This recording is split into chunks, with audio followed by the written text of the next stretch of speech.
What up? What up? What up? Ladies and gents, boys and girls, you are now tuned in to a brand new episode video of Sportsway with Dre Day podcast. I am your host with the most, the Hood's ESPN, Crystal Street's very own Dre Day. Crystal Street's very own Dre Day. What's up? What's up? What's up? Once again, thank y'all for y'all continued support. Keep it going, keep it growing, keep it flowing. If you haven't, subscribe to the YouTube channel, Sportsway with Dre Day Podcast. Hit that notification bell so once your boy drops, you will get a alert letting you know that your boy has dropped some new content. Like the video, share the video, leave a comment, tell a friend and tell a friend, all that good stuff. Y'all see the title to this video.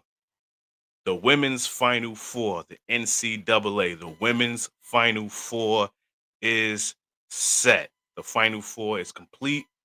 Well, both Final Fours, the men and the women, but I'm not going to sugarcoat. Didn't really watch the guys that much. If I'm gonna be honest with you, the only games I really watched at its entirety was the Elite Eight. Those were the games that I watched at its entirety. So there's no need for me to even dive into that. I'm going to dive into the women because, again, I've been saying for about 4 years now. If you go back and listen to any of my old audio on Sportsway with Dre Day podcast, I have been saying for about a good 4 years now that the women's college basketball was better than the men. Okay? I think I said this a year before Caitlin Clark became the superstar that she is. I think it might have been the 2021 NCAA tournament where I said women's college basketball was taking over. And I stand correct. I hope nobody disagrees with me because if you are, you only fooling yourself. But again, the women's Final Four is set. I'm going to be honest with you. 3 of the 4 teams that I picked to make the Final Four is in it. Okay? I picked USC, but unfortunately, we all saw what happened with Juju. And I'm going to get to that in a few. But I picked South Carolina to go to the Final Four. They're in the Final Four. I picked Texas to get to the Final Four. They're in the Final Four. I picked UCLA to make the Final Four. They're in the Final Four. I picked USC, but again, Juju got hurt. Obviously, none of us expected that to be the case, but she did, and we wish baby girl all the best. We wish her a speedy recovery because we know next year her comeback is going to be spooky. But in USC's place, it's UConn. And not for nothing, I'm not mad at that. I'm not mad at that. Paige Buckets has been playing like a woman possessed these last 2 games. Honestly, her and Sarah Strong beat USC by themselves, if you ask me. This is just the elite game. This is just the Elite 8 game. I truly believe that they won this game on their own. Now, of course, they had some support on the defensive side of the ball and crashing the boards. But as far as just points, Sarah Strong and Paige Buckets had most of the points. Paige had 31, Sarah Strong had 22, and she had 17 rebounds. And she definitely had to make up for her performance in the Sweet 16 because she didn't really play that well in the Sweet 16. So in this game, where you're 1 game away from the Final Four, her being a freshman stepped up tremendously. So kudos to her for doing that. Paige Buckets, we already know. Like, this is it for her. Like, there is no next year in college. Um, Everybody has crowned her one of the greats to play at the University of Connecticut, but she knows what's on the line. The only way you can be considered a true great from UConn, you got to win that national championship. You've got to win that national championship. This is her last opportunity. And being that they took out USC, even without Juju, there are a lot of people out there that are saying that this is the year. There is no excuse for UConn not to win. Like, that's basically what everybody is saying. Being that Juju is gone and USC is out, there's no reason why UConn does not win this national championship. But I think y'all tend to forget who's on the other side of that bracket. I have all the respect in the world for Texas. I have all the respect in the world for Texas. Um, they're going up against South Carolina. They're going up against the defending national champs in the Final Four. And listen, all of these teams that are left, they all have that one star that everybody talks about, right? UCLA, Lauren Betts. UConn, Paige Buckets. Madison Booker from Texas. South Carolina, they don't have nobody. They have a bunch of just good players that accept their role for whatever it is. And I think that's what makes them dangerous, because they don't just rely on one person. Like, PaoPao can have a great game. Flo Riley can have a good game. Chloe Kitts, who has stepped up tremendously in this tournament, can have a great game. If all of them is on accord, South Carolina is going to be deadly. They're going to be dangerous. Now, they didn't play that well against Duke. Now, they stepped up in that fourth quarter and basically held them to 8 points in that Elite Eight fourth quarter. They're not going to be able to have that type of game against Texas. They're going to have to be damn near great from beginning to end. And again, this is a rematch. This is a rematch from the SEC championship game just a few weeks ago. So it just so happens these two teams are going to be playing each other in the Final Four. And then we get UCLA and UConn. I'm going to say this. If Paige Beckers can have the same type of game that she has had these last two games, which is against Oklahoma and USC, if she can put up 30 plus, which I think she may need to, and I think Sarah Strong is going to have a same type of performance like she had last night against USC, because Lauren Betts is no joke. Lauren Betts is no joke. She is the real deal, okay? And what makes it even scarier is when they was in the Elite Eight against LSU, she basically sat out the first half because she was in foul trouble. She had 2 fouls in the first quarter, and they damn near sat her the whole second quarter. And UCLA was still balling without her. So just imagine how they'll be with her on the court, because she demands a lot of attention. And if Suarez has a game like she had against LSU, if Kiki Rice has the type of game that she has like she did against LSU, UCLA is going to be a problem for UConn. I will say this. It can't just be Sarah Strong and Paige Beckers. It can't. It can't be. Paige and Sarah Strong cannot be the only two scoring buckets against UCLA. Shade is going to have to drop some of them threes.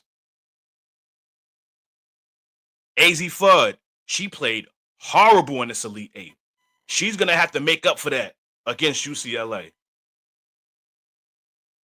So if UConn can get 4 of their players to score double digits, I give them a great shot to beat UCLA. Because we know Paige is going to get her buckets. We know Sarah Strong is going to get her buckets for her best interest. I would hope that she do. Because, like, this is the game. This is the reason why you came to UConn. You made your decision. You were the number 1 ranked high school player. You chose to go to UConn. This is the reason why you chose to go to UConn. So I'm quite sure Sarah Strong is going to step up. It's not going to be easy because she's going up against Lauren Betts. It's not going to be easy. But listen, if I'm going to make my picks right now, and this is an emotional pick for me because I'm a Lady Husky fan. I've always been a UConn Lady Husky fan, right? Even though I love Candace Parker and she played for Tennessee. So when she played against UConn, I hated her. But other than that, it was always UConn for as long as I can remember. I want UConn to advance. That's my emotional pick. But just because I want that to happen doesn't mean I think it's going to happen. But this is what we're going to do. I picked USC to make the title game against South Carolina. Obviously, that's not going to be the case because USC has been eliminated. So I'm going to replace USC with the team that beat them, and that's UConn. I think it's going to be a slugfest. I think it's going to be a nail biter between UCLA and UConn. And I think the experience of UConn will take heed. Because remember, this is UCLA's first Final Four. They don't know what they have no experience when it comes to this stage. None whatsoever. Now, the men UCLA has been to plenty Final Fours, plenty national championships. But the women know this is their first experience in the Final Four. Nerves might kick in. So just off the experience aspect, I'm gonna go with UConn because UConn have been about 16 out of the last 17 or 17 out of the last 18 Final Fours. That's crazy when you think about it. Like, you might as well call it the UConn Invitational. Remember in college football, you would call it the Alabama Invitational for the college football playoffs because chances are they was going to be one of the 4 teams. Well, shit. For almost a decade, UConn has been in damn near all the Final Fours. Whether they won or lost, they was in damn near all of them. So I'm going to go with UConn to defeat UCLA in a nail biter. It's going to be close, but I'm going to give the edge to UConn just off of experience. South Carolina and Texas, I am going with South Carolina. So then we get the rematch from a few months ago. South Carolina and UConn. And again, this is also a rematch from the 2021 National Championship, where Coach Gino, got his first ever loss in the National Championship. Prior to that, he went to 11 national title games and went home victorious in all 11. He's now 11-1.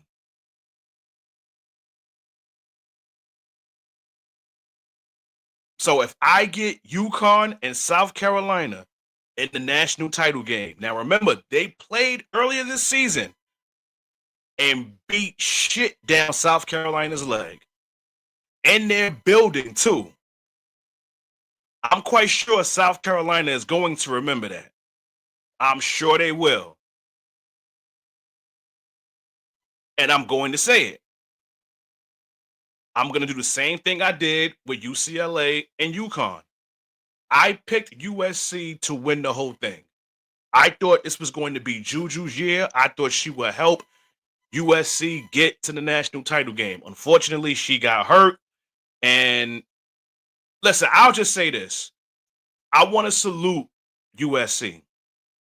I really do, because when Juju got hurt, you had a lot of people out there saying, oh, they're done. They're done. They're done. But in that Sweet 16, they showed up. They showed up. They could have easily just rolled over and died and said, okay, Juju's not here. Nobody expect us to win. Let's just roll over and die. But no, they stepped up and they played tremendous. This game, this Elite Eight game, the person that I thought was going to show up, the person that was supposed to show up, didn't. And that was Kiki Arifin. This is someone who left Stanford when they got bumped, went into the transfer portal, comes to USC, pairs up with Juju Watkins, and then when Juju gets hurt, she stepped up. She stepped up in the second round. She stepped up in the Sweet 16. But in this game here, I don't know where she was at. Shot horrible from the field. 3 for 15. Only 10 points. That is not going to cut it, Kiki. That is not going to cut it, especially when Juju was out. I want to give Marshall her props because she stepped up. But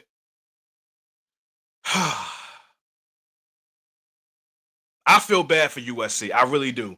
It was so much expectation for them this year. So much. And you can tell when Juju got hurt, like you could just tell that so many people was like, yeah, they're done. They're done. So many people felt that way, and it's unfortunate. But this is what I'm going to do. Since I picked USC to win the national championship, and unfortunately that's not going to happen, I'm going to go with the team that beat them to win the whole thing, and that will be UConn. I honestly believe that Paige knows what's in store. She knows what is on the line here. She knows. You cannot be in that conversation with Diana Taurasi. You cannot be in that conversation with Breanna Stewart.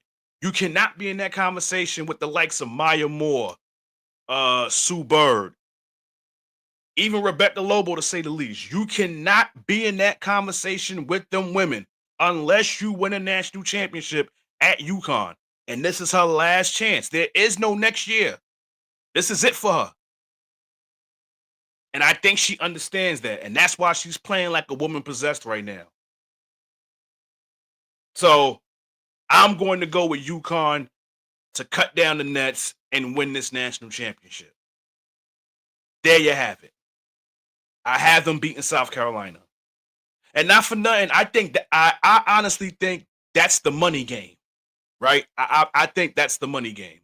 South Carolina has won 2 of the last 3 national championships. Shit, if LSU didn't beat Iowa 2 years ago, South Carolina might be on the 3-peat.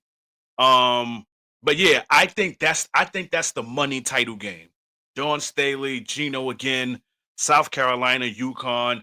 No disrespect to UCLA and Texas, because both teams have had great seasons all year round. I believe both of them spent some time as the number 1 ranked team in the country. But let's be real here. Now that this Final Four is set, I think we all want to see UConn and South Carolina in the national title game, and I think that's what we're going to get. So there you have it. I got UConn and South Carolina advancing to the national title game, and I got UConn getting revenge from 2021 and winning the national championship. So y'all tell me what y'all think. Y'all hit me in them comments and y'all tell me what y'all think. Who do y'all think is coming out the national championship? Who do y'all think is going to win the national championship? Do you think it's going to be UConn? Do you think it's going to be Texas? Do you think it's going to be South Carolina, who's defending their crown? Or do you think it's UCLA? Y'all holla at your boy. It's a wrap for this video. Once again, thank y'all for y'all continued support. Keep it going, keep it growing, keep it flowing. Again, if you haven't, subscribe to the YouTube channel, Sportsway with Dre Day Podcast. Hit that notification bell. Share this video. Leave a comment. Again, I implore you, leave a comment. I definitely want your opinions on this. If you watch basketball, please give me your opinions. I would love to see what y'all got to say about this. Again, South Carolina, UConn, UCLA, or Texas. Just write it in the comments. I don't need no long, drawn-out comment. Just tell me who you think is going to win out of those 4 teams. I would gladly appreciate it. In closing, y'all know how this goes. This has been another video or episode of Sportswear with Dre Day podcast. Thank y'all for y'all continued support. Keep it going, keep it growing, keep it flowing. Catch y'all on the flip side. God bless. Peace and love. Your boy is out of here. Peace.